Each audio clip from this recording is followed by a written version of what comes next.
All right, so we're heading into our last section of lecture 26 and our last section of lecture period. We're going to talk about tolerance and dependence. So tolerance is the thing that can develop where if you continue to use a drug regularly, your body starts to compensate in such a way that then you don't respond to the drug as easily as you had previously. So here is a dose response curve that you saw from lecture 25. And so if somebody has developed tolerance, right, so with increasing drug concentration that we have down here, we're not going to see an effect until they take even more of the drug, right? So you're basically going to see a dose response curve that is shifted to the right. So in order to get the same high or the same level of drunkenness or the same level of alertness, if we're talking about caffeine, you need to take a higher dose because your body has already started to compensate because you've been using this drug so much. The body is like, what is going on? Like we need to rewire to adapt and maintain homeostasis. So that's what tolerance is. There are a couple of different ways you can develop tolerance. So one is metabolic tolerance, where your body increases its ability to clear the drug out of your system so that basically your bloodstream levels are not as high as they would be otherwise, right? So you're just getting much better at eliminating it from your body. Then the other is functional tolerance, where you're not, clearing the drug more rapidly, you're not getting it out of your body. You still have a lot of drug in the body, but you've been able to decrease how your target organs, right, how the cells are actually responsive to it, usually by changes in the receptors. The image that I'm showing you here is from a movie that was a pretty big deal when I was young. So this is from Raiders of the Lost Ark. And toward the beginning of the movie, when we first meet our heroine, she is in a drinking contest with a gentleman, as you see here. And I don't know if you appreciate how many shot glasses she has in front of her. And I think by the end of the scene, it's well over 20. Now, if I had probably even 8 shots, I would die. Okay, so if this had been true, it would be very concerning if anyone actually had this level of tolerance that they could have that many drinks in that short of a period of time and not be dead, actually.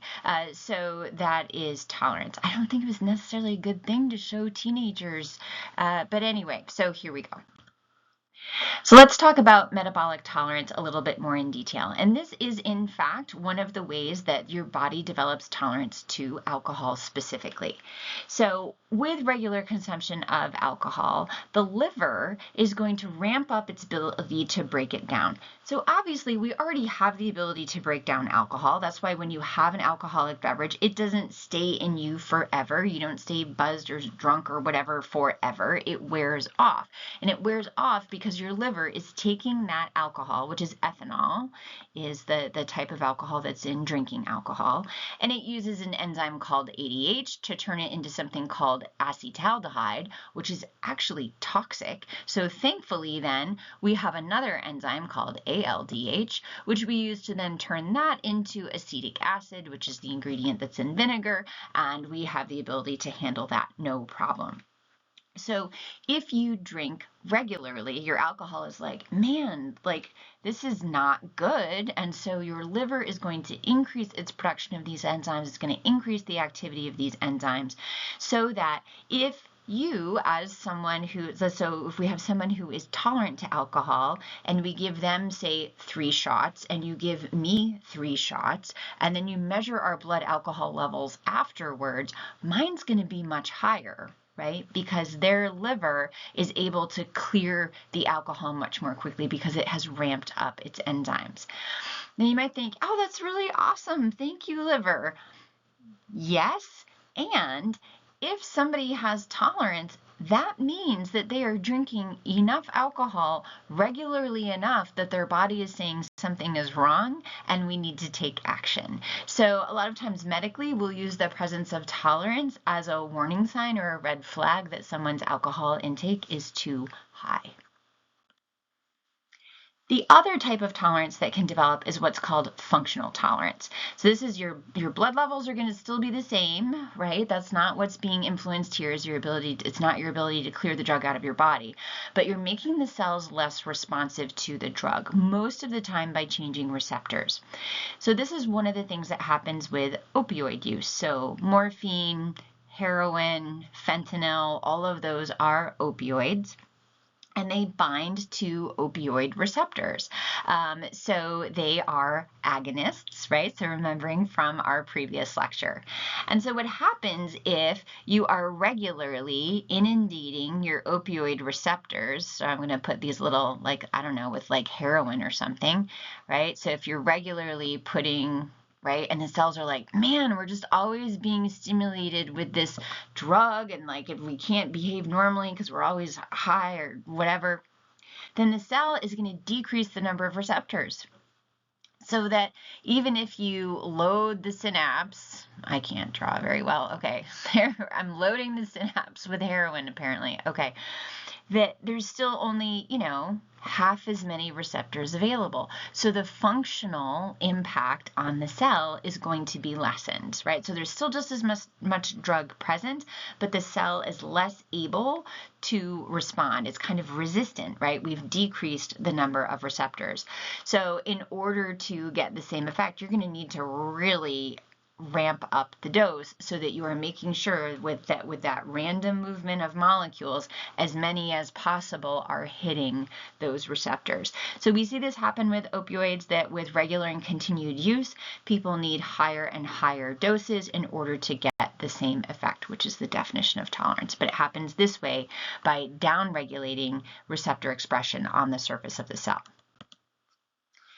Now, functional tolerance can work in the other way too. So one of your media assignments is a short video about caffeine, which is my drug of choice.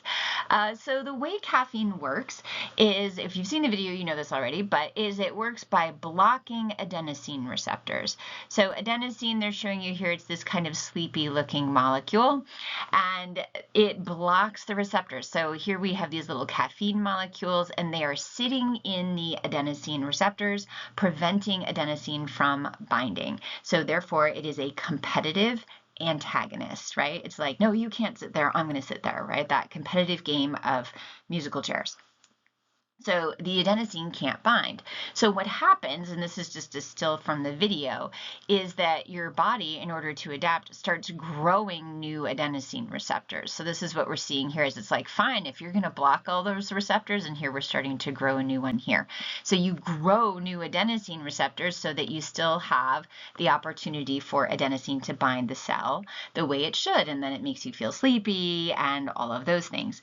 So that is how you develop functional tolerance to caffeine, which is why with regular continued use, you need to keep using more and more if you want it to make you feel more and more alert.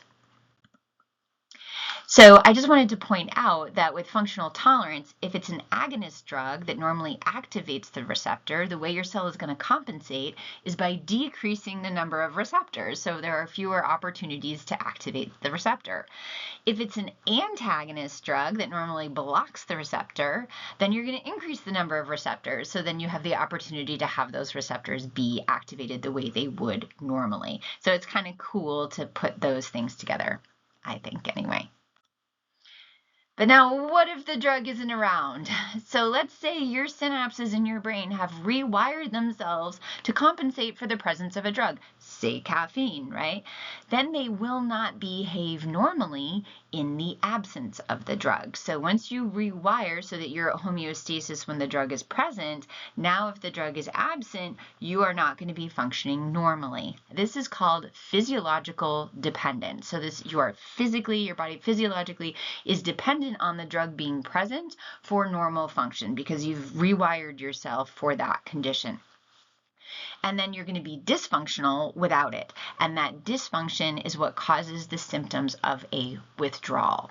So in the example of caffeine, if you are a regular user, you have grown new adenosine receptors because most of your adenosine receptors are blocked by caffeine. If we take the caffeine away, now you have lots of extra adenosine receptors. And so adenosine can bind like crazy, and you're going to have increased adenosine activity on those cells. So that's what's going to cause symptoms of caffeine withdrawal. Headaches are really common. You can get muscle pain, stiffness, nausea, depressed mood, irritability, brain fog. It's really hard to think. You could even get anxiety, low energy, sleepiness. I remember one year in college, my caffeine habit got really, really bad. The semester ended. I went home to my parents' house. I had a couple of weeks before I started my summer job, and I went cold turkey off of coffee, and I slept 16 to 18 hours a day for about 10 to 14 days, right? And then my brain adapted, right? And we got rid of some of those extra adenosine receptors because we did not need them anymore.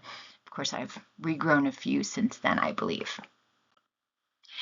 So opioid withdrawal is another example of the same problem, but switched, right? So once somebody's physiologically dependent, they've rewired to be able to be functional and maintain homeostasis in the presence of the drug.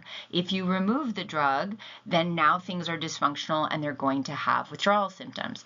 So remember, in the case of opioids, since they are an agonist, what happens with the cells decrease the number of receptors that are present on the cell.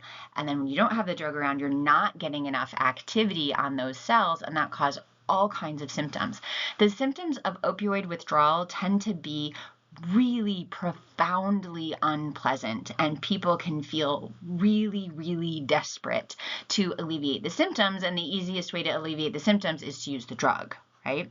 So those first couple of days physically are miserable, really, really miserable. I've seen people go through this. It is horrid to watch. Chills, fever, body aches, nausea, vomiting, diarrhea, insomnia, terrible anxiety, shaky, jittery.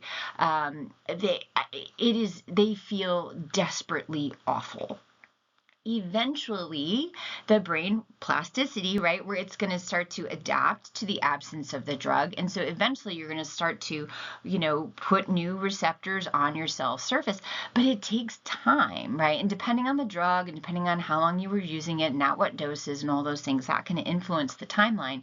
But if we look here, this timeline for opioid withdrawal, like, we're going out to a month and people still will have symptoms. And notice those cravings, right? That nucleus accumbens, right? It is motivating you to go back and seek that rewarding drug because of that reward circuit that was activated. So opioid withdrawal is an incredibly unpleasant thing to endure. Is it dangerous? I want to point out that there are two classes of drugs that are absolutely life-threatening. They can be life-threatening. Withdrawal can be fatal. Your body has adapted, has developed a functional tolerance and a physiologic dependence on the drug such that in the absence of the drug, you can die. So the two classes of drugs are alcohol and benzodiazepines. So that's the medicines like Valium, Klonopin, Ativan, Xanax, those things. Not opioids. You won't die from opioid withdrawal. You'll feel like you want to die with opioid withdrawal, but it is not fatal.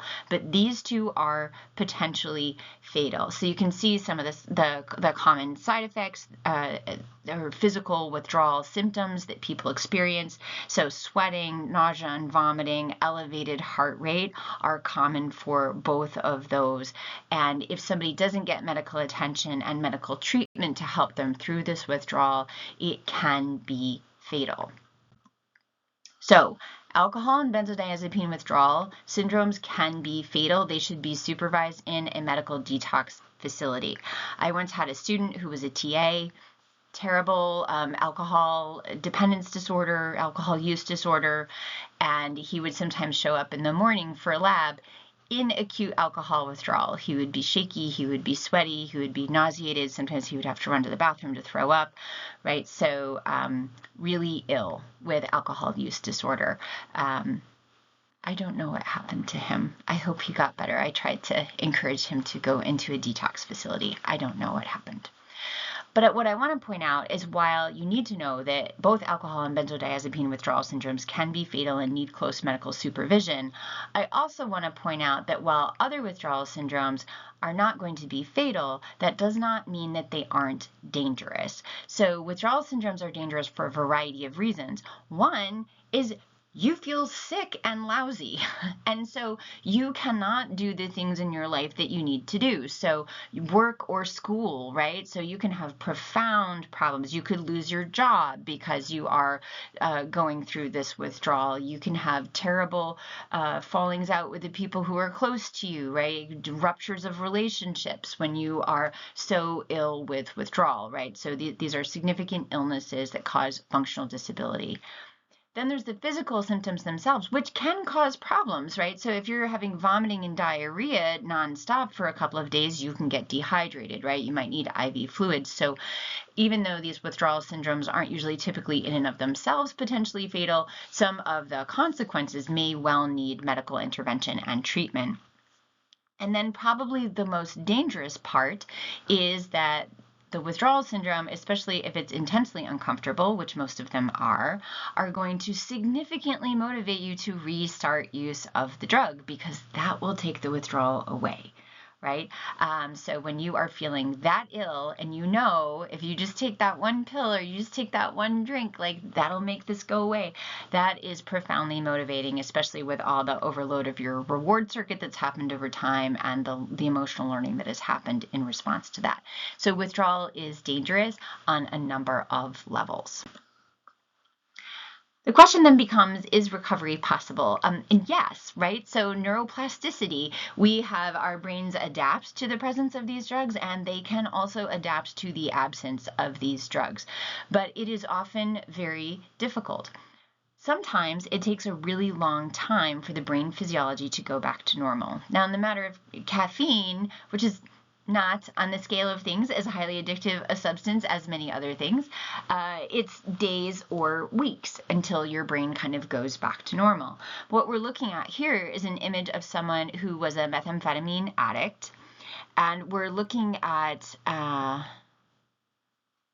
probably a PET scan. It could be functional MRI. And so first we've got normal control. So we're looking at activity levels of certain regions of the brain. So looking at some dopamine transporters. So looking at dopamine physiology in the brain. So normal control. So red means, there's lots of activity and blue means very little activity. So we can see there's certain areas of the brain, the reward circuit, that use a lot of dopamine. So we're seeing ventral tegmental area. We're seeing nucleus accumbens. We're seeing amygdala, hippocampus, those things that we talked about. So we see some nice red here in the middle, right? So, good, normal, healthy activity. Here is someone who is already 1 month into their detox and their brain is still not normal. They are still not having normal dopamine levels in response to the world without their drug. Yes. So like a month later, their brain is still not functioning normally. And it isn't until then we've got 24 months later. Now the brain pattern is starting to look more normal. That's a really long time. So that whole time, someone needs medical and psychological support and a conducive environment that helps support recovery. Now, of course, by the time someone has gotten ill enough to get to the point where they are ready to seek help, oftentimes they have lost all of the financial and social and relationship and other types of resources that are going to be super important for creating a healthy, conducive environment, right? So they've lost their job, they've lost their spouse, they've lost their relationship with their children, they may be homeless, they may have absolutely no money whatsoever. And so trying to build a life back is extraordinarily difficult. It's hard to stay healthy under very challenging circumstances, even if you didn't have an addiction problem. Yeah. Okay. So for 26B, we talked about tolerance and dependence. So remember, with continued use of the drug, we have plasticity. So the brain will adapt and rewire itself to maintain homeostasis to function normally with the drug on board.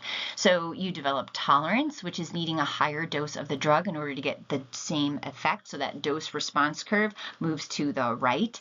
And that could be metabolic because your body has developed the ability to clear the drug more rapidly from your system, such as with alcohol. That is one of the ways you get tolerant to alcohol, that your liver ramps up its enzymes and their activity so that you clear the alcohol more rapidly. So there's actually less in your bloodstream despite drinking high levels.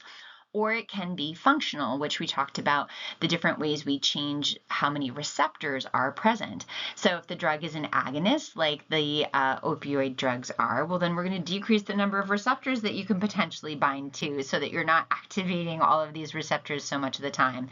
If the drug is an antagonist, like caffeine, then we're going to grow new receptors so that we can hopefully then get the trigger that we need for the cell to behave normally.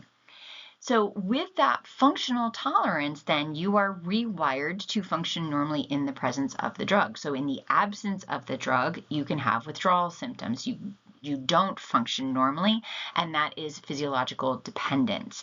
And so in the absence of the drug, you have withdrawal symptoms, which will vary depending on the drug involved. And withdrawal can be dangerous for any substance because of the havoc that it can wreak in your life and on your body. But remember that alcohol and benzodiazepine withdrawal syndromes can be fatal. So if you ever know someone who is moving through that process, make sure they have medical supervision and monitoring. All right, that's it. I hope you learned a lot. Thanks.